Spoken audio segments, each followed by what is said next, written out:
Halo, selamat malam. Jumpa lagi dengan saya Adele di kisah misteri, di cerita-cerita yang epic horornya, guys. Welcome back to my YouTube channel.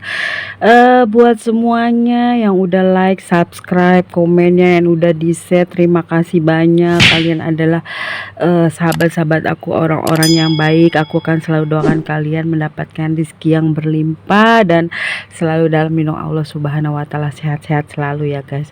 Oke, guys, malam hari ini teman-teman aku akan menceritakan satu pengalaman aku ya, teman-teman ya. Di waktu itu aku itu dulu tuh pernah, ya ini aku ngebayangin gitu ya, guys, ngebayangin lagi, flashback ke belakang.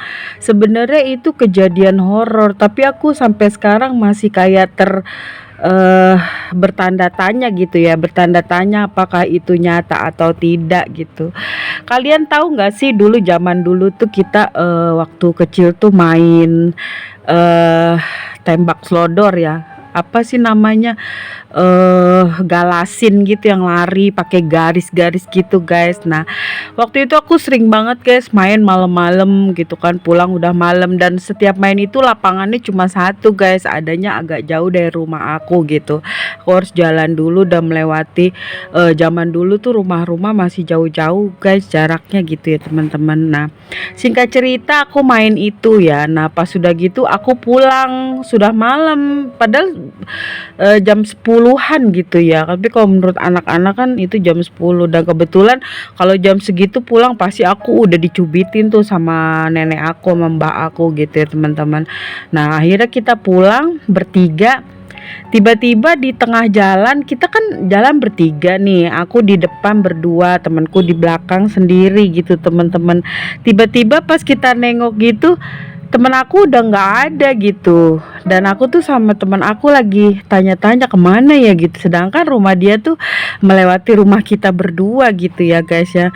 Kita tengok-tengok nggak ada, yang ada pohon-pohon empang gitu kan, kita kan gang kecil gitu ya, waktu itu di Tanjung Priuk aku ya, guys. Nah, udah gitu eh udah nggak ada, kita bingung dong gitu kan. Akhirnya aku sama teman aku beraniin diri ke orang tuanya temennya gitu, kalau temen anaknya tuh hilang tiba-tiba gitu, guys ya, nggak ada, kita cari gitu kan. Nah, otomatis orang tua dia datang dong ke nenek aku, memberitahu bahwa tadi bertiga dan tiba-tiba menghilang. Langsung dong warga pada keluar gitu, cari-cari kemana nih anak gitu, masa jalan bertiga tiba-tiba di belakang hilang. Pada waktu itu, guys, aku inget banget masih zaman penculikan ya anak-anak kalau nggak salah tuh ya.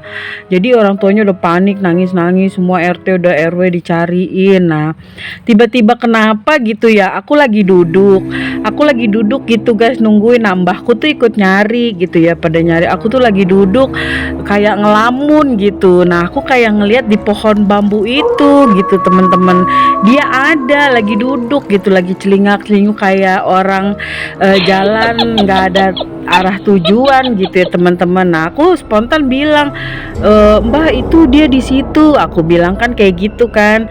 Nah, tiba-tiba, di mana? Di situ. Nah, terus namanya anak ya kelas 5 kelas 6 lah, udah lumayan gede gitu ya, tuh di situ gitu kan. Nah, terus akhirnya di kebun bambu itu, dan ada seseorang warga yang kita bisa menerawang gitu ya, guys ya. Tiba-tiba dia menerawang, iya bener ada di sini, itu anak ada gitu, nggak meninggal, cuman dia tuh lagi kebingungan, dia jalan terus nggak ada arah tujuan, kayak ada yang bawa gitu, guys. Dulu di zamannya aku tuh belum tahu, guys, yang namanya wewe gombel, entah itu bener entah apa, aku nggak tahu gitu ya. Pokoknya katanya sih, yang aku denger-dengar dari omongan mereka tuh, dia kayak dibawa wewe gombel gitu, dan aku nggak pernah lihat rupanya seperti apa, baru kata-katanya gitu ya, guys. Nah, tiba-tiba setelah muter-muter ya, jadi kalau orang sebenarnya itu nggak ada di Jakarta ya, guys, kentong-kentongan gitu, karena itu seperti kayak apa namanya, ritual pemanggilan gitu kan, seperti itu. Jadi dikentong-kentong-kentong gitu guys, pakai kentongan gitu, lama sekali diputerin itu. Anak kayak mendengar mungkin ya, tapi dia seperti nggak ketemu pintu. Dan aku melihat terus guys, aku kayak seperti melihat di dunia lain gitu. Maksudnya dia ada lagi lari-lari, lagi jalan, lihat sana ke atas, ke samping, ke sana, tapi dia tidak menemukan apa-apa gitu guys. Aku panggil-panggil gitu ya, aku dada-dada gini ke dia, dia tidak melihat gitu guys ya. Nah pada saat kentongan keberapa dia mendengar guys, dia mendengar katanya setelahnya gitu, setelah dia udah selesai dia mendengar orang rame, ada kentongan, baru dah tuh kupingnya kayak dibuka gitu ya teman-teman ya. Nah setelah itu tiba-tiba itu anak keluar gitu aja gitu di sela-sela bambu gitu, keluar gitu aja. Tapi mau dijemput diambil nggak bisa. Nah di situ orang melihat, ada yang melihat, yang orang bisa itu gitu, teman-teman yang bisa melihat gitu, katanya dia didampingi sama si wewe gombel itu gitu ya guys ya. Aku nggak paham deh yang namanya, kalian paham nggak sih yang wewe gombel kayak gimana gitu ya. Terus udah gitu dipanggil-panggil begini, dia anak nggak mau keluar, ditarik gitu, dia kayak ada yang narik juga di belakang gitu ya teman-teman, kayak tarik-tarikan gitu. Nah setelah itu tuh anak udah nangis, sudah pucet gitu ya, terus nggak bisa diambil. Akhirnya dia ini dong si bapak-bapak itu yang ngerti gitu ya, minta tolong dilepasin gitu kan. Nah terus padahal tuh anak nggak punya salah apa-apa guys, main dijambret gitu aja, main diambil aja metu si wewe gombel gitu kan. Aku berdiri megangin kain mbah aku gitu ya, aku ngelihat itu kayak ada bayangan hitam, rambutnya panjang, tapi aku nggak lihat jelas, enggak gitu. Cuman aku bilang mbah dia dipegangin sama ibunya gitu. Aku bilangnya itu ibunya, padahal bukan, itu wewe gombel, karena kan kayak perempuan gitu ya temen-temen ya. Serem juga sih, tapi aku nggak lihat wajahnya, enggak. Aku cuma lihat dia bayangannya hitam gitu.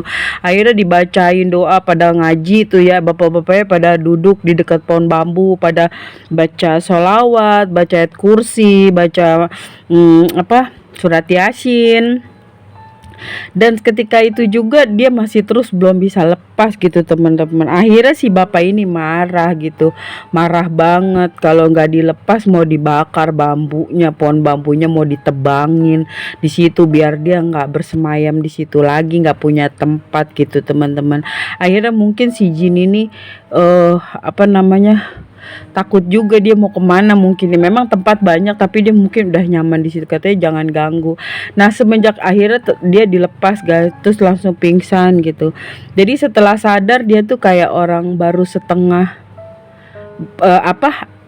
hayalannya tuh baru terkumpul separuh, jadi bengong gitu ya teman-teman.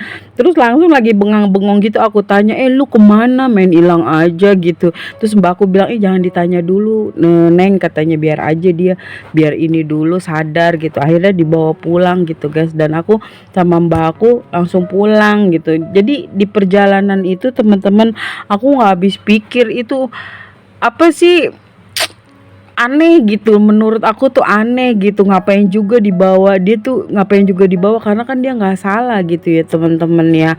Nah akhirnya aku tanya-tanya sama mbak, ternyata memang wewe gombel itu teman-teman suka membawa anak-anak. Makanya kalau malam-malam, katanya sih kalau mau maghrib, tapi itu malam-malam gitu teman-teman ya.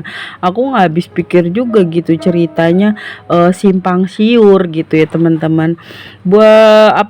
Buat aku sih ya nggak masalah, cuman aku agak aneh ya, di usia dari kecil sampai segitu tuh selalu ngalamin hal-hal yang menurut aku horor gitu ya teman-teman ya.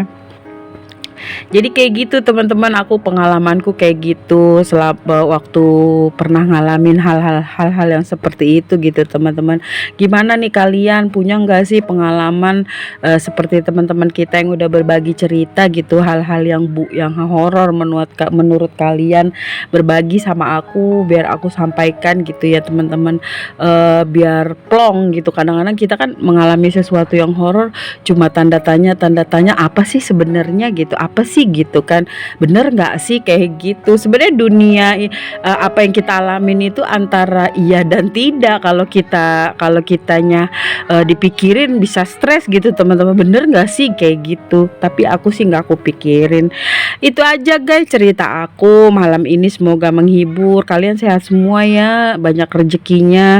Terima kasih loh yang udah subscribe gitu. Menuju 100 yuk, semangat yuk subscribe-nya, like-nya, komennya, nanti aku kasih yang epic-epic lagi gitu teman-teman ya. Ini aja yang bisa aku sampaikan. Kalau ada salah kata maupun sikap mohon dimaafkan.